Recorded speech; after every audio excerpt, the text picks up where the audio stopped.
तो गाली गीत कैसा लगा बताइएगा। और गाली गीत बहुत ही अच्छा है, सुंदर भी है, मस्त है एकदम। आप लोग सुनेंगे तो आप लोग का तबीयत खुश हो जाएगा।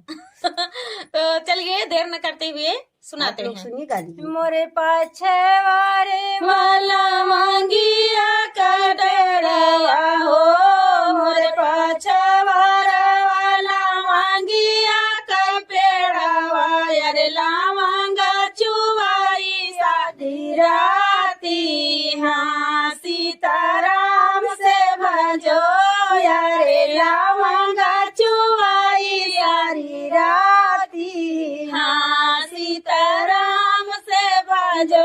लवंगा तोरन गैरा केस कै बाहिनिया हो, लवंगा तोरन गैरा केस कै बाहिनिया, यार छीना रव गिरी न बिछलाई, हाँ सीताराम से भजो यारे छीना रव गिरी न बिछलाई, हाँ सीताराम से भजो। अपनी महालिया से देखा थन विजय भैया, अपनी महालिया से देखा थन विजय भैया, छीना रौका ले तन उठाई, हाँ सीताराम से भजो यारे छीना रौका ले तन उठाई, हाँ सीताराम से भजो। झारी पोछी उनका जांघे बाई ठावई हो, झारी पोछी उनका जांघे बाई ठावई, चला छिनरौ से जहाँ मारी, हाँ सीताराम से भजो यारे चला छिनरौ से जहाँ मारी, हाँ सीताराम से भजो।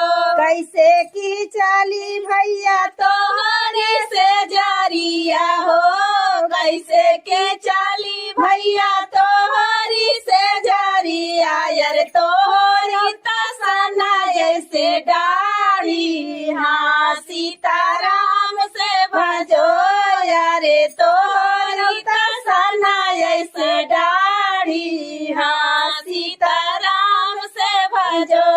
जौरे छिनरिया हमारी सना ऐसे डाढ़ी हो, जौरे छिनरिया हमारी सना ऐसे डाढ़ी, अरे बहुआ उतर बाजर छिनारी, हाँ सीताराम से भजो यारे तुहा उतर बाजर छिनारी, हाँ सीताराम से भजो यारे तुहा उतर बाजर छिनारी, हाँ सीताराम से भजो। लौंगा तोरन जासी शंकर के बाहिनिया हो, लौंगा तोरन जासी शंकर के बाहिनिया, यार छीना रोगिरा के बिछलाई, हाँ सीताराम से भजो यारे छीना रोगिरा न बिछलाई, हाँ सीताराम से भजो। अपनी महालिया से देखा थे पप्पू रामा हो, अपनी महालिया से देखा थी पप्पू रामा, छीना रौका ले थी उठाई, हाँ सीताराम से भजो यारे छीना रौका ले ली उठाई, हाँ सीताराम से भजो। झारी पोछी उनका जांघे बाई ठावई हो, झारी पोछी उनका जांघे बाई ठावई, चला छिनरौ से जहाँ मारी, हाँ सीताराम से भजो यारे चला छिनरौ से जहाँ मारी, हाँ सीताराम से भजो। कैसे की चाली भैया तोहरी से जारिया हो, कैसे के चाली भैया तोहरी से जारिया, यार तोहरी तसना जैसे डाढ़ी, हाँ सीताराम से भजो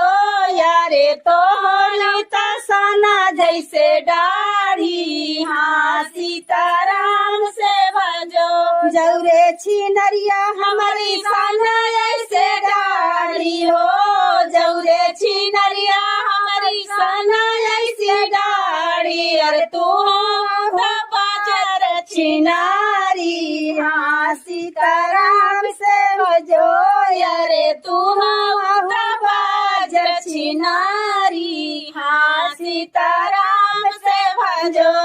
अरे तू बाजार छिनारी, हाँ सीताराम से भजो। लौंगा तोड़ा न जाई, लौंगा तोड़ा न जाई बजनी वन कई बहिनिया हो, लौंगा तोड़ा न जाई बजनी वन कई बहिनिया। यार छीना रउगिरा की बिछलाई, हाँ सीताराम से भजो।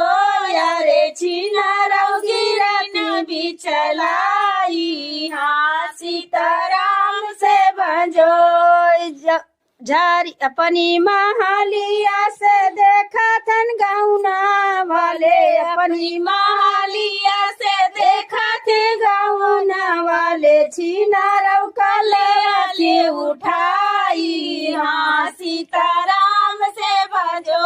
यारे छीना रउका ले उठाई, हाँ सीताराम से भजो। झारी पोछी उनका जांघे बाई ठामई हो, झारी पोछी उनका जांघे बाई ठामई। अरे चला छिनरऊ से जहाँ मारी, हाँ सीताराम से भजो। यारे चला छिनरऊ से जहाँ मारी, हाँ सीताराम से भजो। जौरे बजनी मन तोहरी साना ऐसे डाढ़ी हो, जौरे बजनी मन तोहरी साना ऐसी दाढ़ी। अरे गंगा वाले कह रहे हो। चलो ठीक। तो दोस्तों ये प्यारा सा गाली गीत आप सभी को कैसा लगा कमेंट में बताना दोस्तों।